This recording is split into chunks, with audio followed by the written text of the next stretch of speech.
Why is healing so based in prioritizing being present? Hey y'all, I am Victory. I help provide insight to empower, and today I wanted to share a lesson I learned in healing my childhood traumas and traumas that I got from war and had exacerbated the ones that I already had.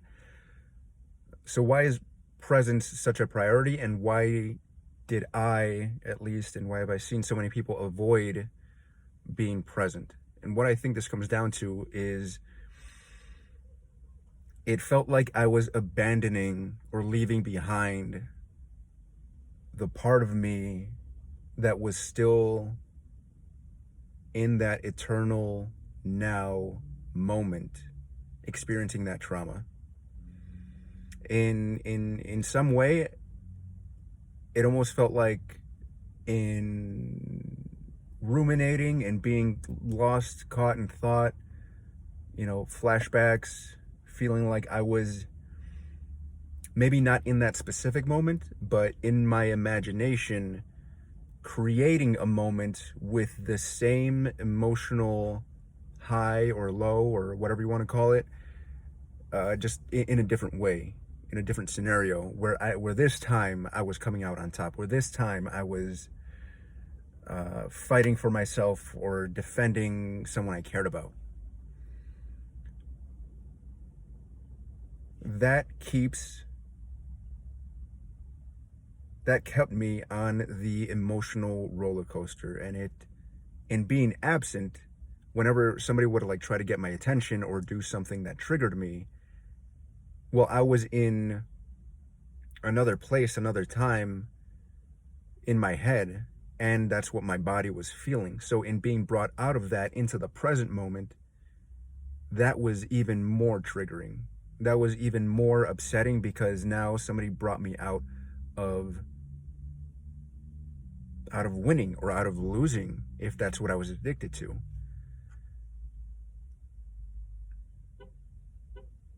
So why was I so stuck? Because because of what I just said, but also because I just didn't know that I was self-abandoning, that I was leaving myself in the here and now to go fight some misleading, misguided war like I did in the Marines,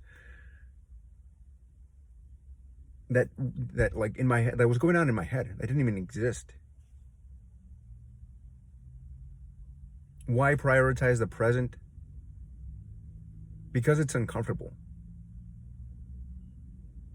Escaping into imagination land, I feel like, for me, is what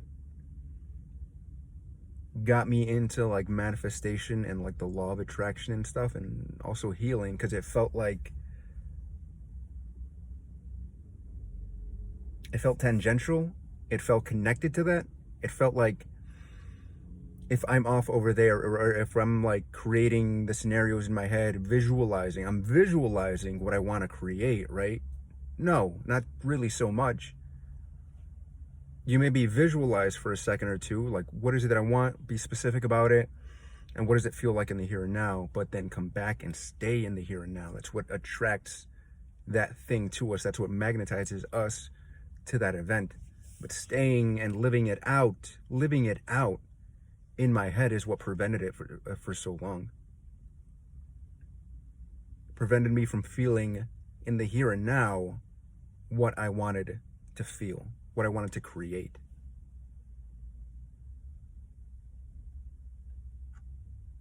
So why am I now such a junkie for being grounded in the present moment? Because that's where the healing takes place. A lot of people would say that our mind is, it's almost kind of like the abuser, the victimizer that we internalized and kept on a loop, kept on repeat, kept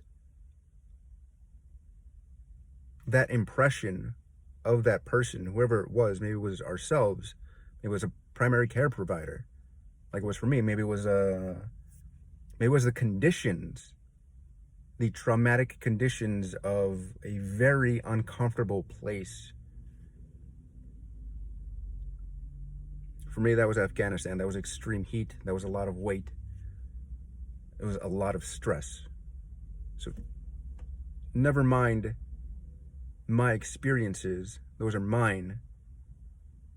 And something very dangerous that I don't think I've seen people do, especially when I bring up military service, is they tend to downplay their own traumas, other people. Mine do not negate the truth of yours, the severity of yours. Yours are just as valid as mine, as any person who's been assaulted in any way, been to war, been, forgotten about, didn't get picked up right away like after soccer practice. The way I like to think about it is that, the proverbial starving kid in Africa is hungrier than me, but that doesn't mean that I don't eat today just because somebody else doesn't.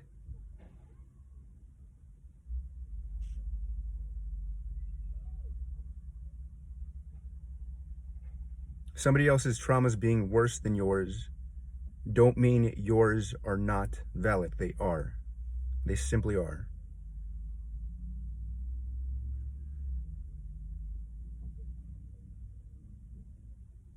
And it's only through my experience and through my research, it's been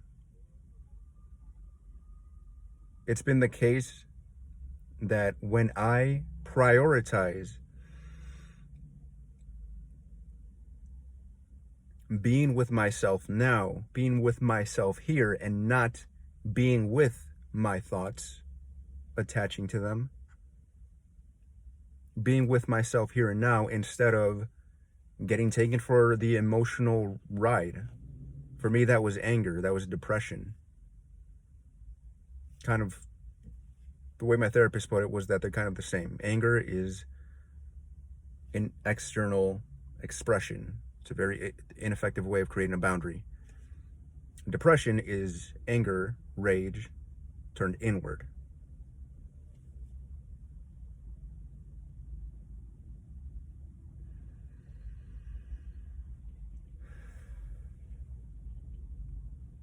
So if you're looking to get more present, I have a playlist called Meditations for Somatic Awareness. That's just bodily awareness, getting aware, getting present with your body, with the present moment. And if you want to just do quick check-ins, which I highly recommend, feel the soles of your feet, feel the contact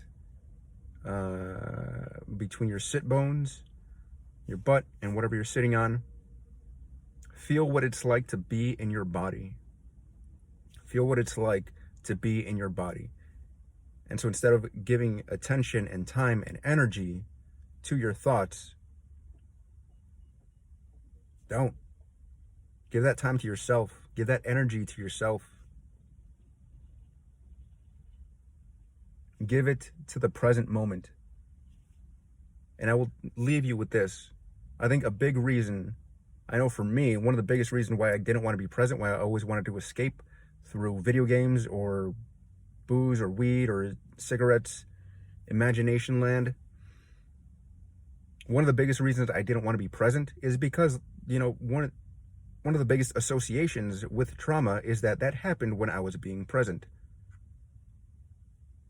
So in my mind, in my childhood, adolescent, younger version of me mind, the belief was formed that when I am present, bad things happen. But on the flip side of that, when I am present is also when the good things are happening. And in changing my beliefs, by becoming aware of them, by choosing to have and cultivate new beliefs, now I'm being present for those.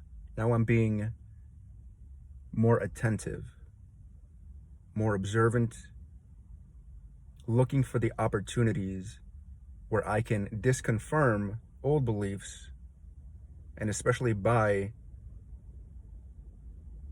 looking out for the opportunities to confirm the beliefs that I'm cultivating.